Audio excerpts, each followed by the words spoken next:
Nous avons eu 3 enfants, comme je vous l'ai dit. Quand ils sont petits, petit problème. Mais quand ils sont grands, à 18 ans, mon fils me dit « Papa, je ne connais pas le monde, moi je veux aller vivre dans le monde. » Et notre fils est parti avec ses copains de l'école, enfin c'était même plus l'école, l'université, et puis il est parti dans la drogue pendant 4 ans. Et moi j'étais pasteur.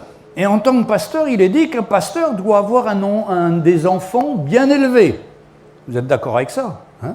Il doit être un modèle, le pasteur. Parce que s'il n'élève pas bien ses enfants, il ne peut pas s'occuper de l'église. Et nous voilà, moi et ma femme, avec un enfant rebelle qui vit dans la drogue.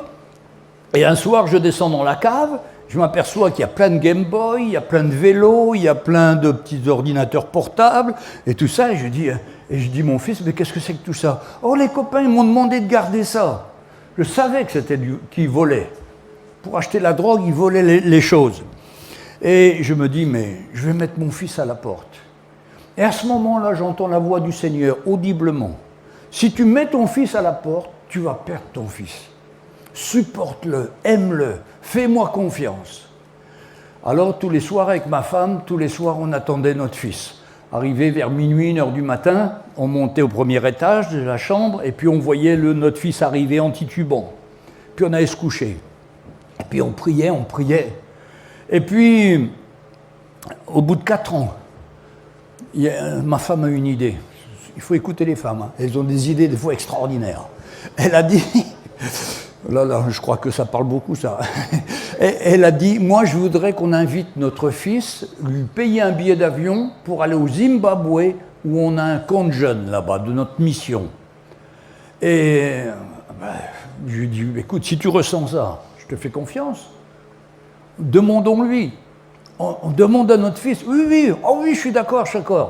En réalité, lui, il voulait aller voir ce qu'il fumait là-bas au Zimbabwe. Mais nous, on était les parents, on lui a mis sa Bible dans le truc, puis il est parti. Le premier jour, il arrive là-bas, il ne vient même pas aux réunions. Le deuxième jour, il était caché dans le fond. Et le troisième jour, il était au premier rang, là devant. Demandez pardon au Seigneur pour ce qu'il avait fait. Et il prend le téléphone, il dit « Papa, il y a de la drogue cachée dans la maison. Papa, il y a de l'argent. Papa, j'ai plein de choses volées. Papa, maman, pardon pour tout ce que j'ai fait. » Et il a une repentance qui dure au moins 3-4 jours. Il nous appelle du Zimbabwe, il n'y avait pas Internet à l'époque, ça nous a coûté 1 500 € de téléphone. Et ça continuait toujours. Je dis à ma femme, on va aller là-bas. Et alors on était au Zimbabwe. Et puis, on était là pendant le camp, puis il y avait le pasteur Mickey qui était là, et il vient nous voir, et il dit « Papa, maman, je ne peux pas rentrer à Nanterre, là où nous habitons, parce que je faisais partie d'un gang. Et si je ne vends plus de la drogue avec eux, ils vont me tuer. » Et là, il y avait le frère Mickey, qui est de l'île Maurice, qui a dit « qu'ils viennent habiter chez moi. » Et c'est comme ça que notre fils est parti habiter à l'île Maurice, et qu'il a été protégé, qu'il sert le Seigneur là-bas, il est un instrument du Seigneur. Et quelle grâce!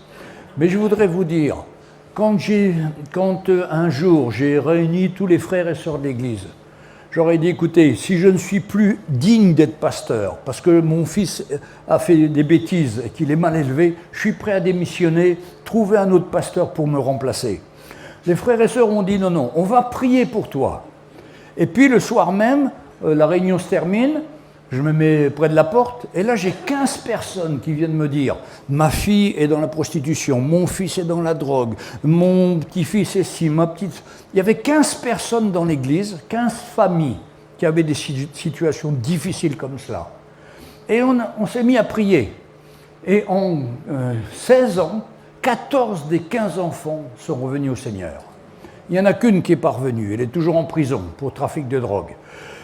Mais on a vu la main du Seigneur.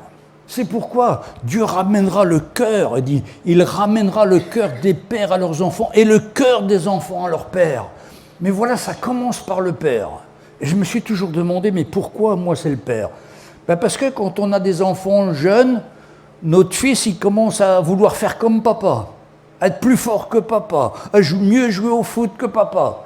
Et moi, mon fils, quand il était petit, il avait 5 ans, il perdait 10-0 au foot. Lui et moi, il disait que j'avais triché. Tellement il était dur.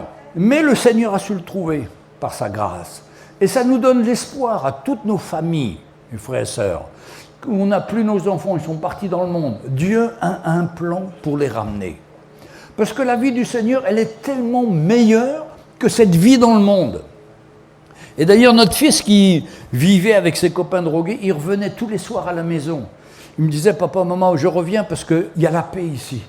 Dans les familles de mes copains, ils sont tous divorcés, ils sont tous en train de se battre tout le temps. Mais avec vous, il y a la paix, il y a la joie du Seigneur. Et ça, les enfants, un jour, se rappelleront de ce qu'ils ont entendu quand ils étaient petits. C'est pourquoi la Bible nous dit, enseigne l'enfant dans les voies du Seigneur. Et quand il sera grand, il retrouvera cette voie du Seigneur. Quelle grâce, mes frères et sœurs!